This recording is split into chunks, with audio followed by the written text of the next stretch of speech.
ரொம்ப யூஸ்ஃபுல்லான health benefits நிறைஞ்ச எல்லாரும் பார்த்துருப்பீங்க ஆவாரம்பூ. ஆவாரை பூத்திருக்க சாவாரை கண்டதுண்டோ அப்படின்னு சொல்லுவாங்க. அப்படின்னா என்னன்னா, ஆவாரம்பூவை ரெகுலராக நம்ம இன்டேக் பண்ணிட்டு இருக்கும்போது நம்மளுக்கு ஹெல்த்தில் எந்த வித குறைபாடும் வராது. இது வந்து டயாபெட்டிக் தைராய்டு பேஷண்ட்ஸ்லாம் வந்து வாரத்துக்கு 2 முறை அவங்களோட ஃபுட்டில் வந்து இன்டேக் பண்ணிட்டு இருந்தாங்கன்னா அவங்களோட ஹெல்த் வந்து சீராகும். அவங்க தான் சாப்பிடணும்னு இல்லை, இது வராமல் இருக்கிறதுக்கே இந்த சுகர்லாம் வராமல் இருக்கிறதுக்கே இது ரெகுலராக இதை சாப்பிடலாம். இது நிறைய ஃபார்மில் இன்டேக் பண்ணுறாங்க. இந்த பூவெல்லாம் மட்டும்தான் நம்ம எடுத்துக்கணும். இதை வந்து தொகையல் பண்ணி சாப்பிடலாம், சாம்பார் பண்ணி சாப்பிடலாம், ரசம் பண்ணி சாப்பிடலாம், டீ போட்டு சாப்பிடலாம். அது மட்டும் இல்லை, இதை வந்து காய வச்சு இந்த பூவை நிறையா கிடச்சதுன்னா இந்த பூவை காய வச்சு தோலுக்கு போடும்போது சருமம் பளபளப்பாக இருக்கும். இந்த மாதிரி இதில் எக்கச்சக்க பெனிஃபிட்ஸ் இருக்குது. இந்த பூ மட்டும் தகதகப்பு இல்லை, நம்மளுக்கு உடலையும் நம்மளுடைய ஸ்கின்னையும் க்ளோவாக வச்சுக்கிறதுக்கும் நம்மளுக்கு ஹெல்த் பெனிஃபிட்ஸ் கொடுக்கறதுக்கும் இந்த ஆவாரம் பூ ரொம்ப யூஸ்ஃபுல்லாக இருக்கும். இன்றைக்கி நான் இதில் தொகையல் பண்ண போகிறேன். இது எப்படின்னா, இந்த இலையெல்லாம் எடுக்கக்கூடாது. இந்த இலையெல்லாம் நான் செடிக்கு உரமாக போட்டுருவேன். இப்போ இதை பார்த்தீங்கன்னா இது அப்படி இதில் நல்லா வாஷ் பண்ணிக்கணும், ஏன்னா இதில் நிறைய பூச்சி இருக்கும். நல்லா வாஷ் பண்ணிவிட்டு இப்போ இந்த பாருங்கள், இந்த பெட்டல்ஸ் இந்த இது மாதிரி இருக்குல்ல, இந்த இதை எடுக்கக்கூடாது, இந்த பிளாஸ்டிக் இதை எடுக்கக்கூடாது.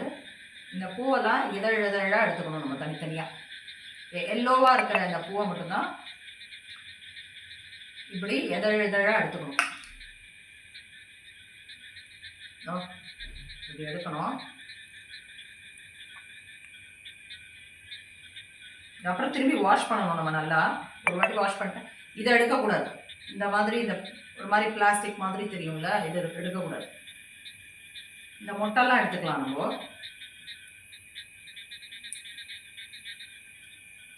இந்த மாதிரி நிறைய ஹெல்த் பெனிஃபிட்ஸ் இருக்குது. இது எப்படி தொகையல் பண்ணணும்னு பார்த்தீங்கன்னா, ஆஸ் யூஸ்வல் நம்ம தொகையல் பண்ணுவோம்ல, எல்லா தொகையிலும் புதினா தொகையல், கொத்தமல்லி தொகையல் பண்ணுற மாதிரி கடலைப்பருப்பு, உளுத்தம்பருப்பு, காஞ்ச மிளகா. ஸோ நம்ம இது எப்படி பண்ணணும்னா, தொகையல் பண்ணணும்னா யூஸ்வலாக பண்ணுவோம்ல புதினா கொத்தமல்லி தொகையல் மாதிரி, இது வந்து கடலைப்பருப்பு, உளுத்தம்பருப்பு, காஞ்ச மிளகா, புளி, உப்பு அதெல்லாம் வச்சு வறுத்துட்டு இதையும் போட்டு ஒரு வதக்கிட்டு எல்லாத்தையும் வச்சு உப்பை வச்சு அரைச்சிட்டோம்னா இந்த ஆவார தொகையல் ரொம்ப நல்லதுங்க. இது வந்து தோசை, இட்லி எடுக்கலாமும் தொட்டுக்கலாம், பிசைஞ்சு சாப்பிடலாம் சாதத்தோட. நிறைய ஹெல்த் பெனிஃபிட்ஸ் இருக்குது. ரெகுலராக வாரத்தில் அட்லீஸ்ட் ஒன்ஸ் ஆர் ட்வைஸ் இந்த மாதிரி எடுத்துக்கணும். இந்த மாதிரி தான் இதை எடுக்க போகிறேன் நான்.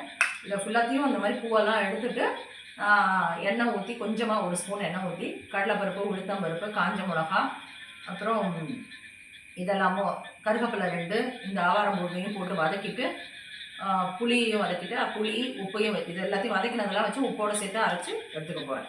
இதை நான் சாம்பாரும் பண்ணலாம், ரசம் பண்ணலாம், நான் சொன்ன மாதிரி டீ போட்டு சாப்பிட்லாம். இந்த மாதிரி நீங்களும் ட்ரை பண்ணுங்கள். Happy cooking, healthy eating. Thank you.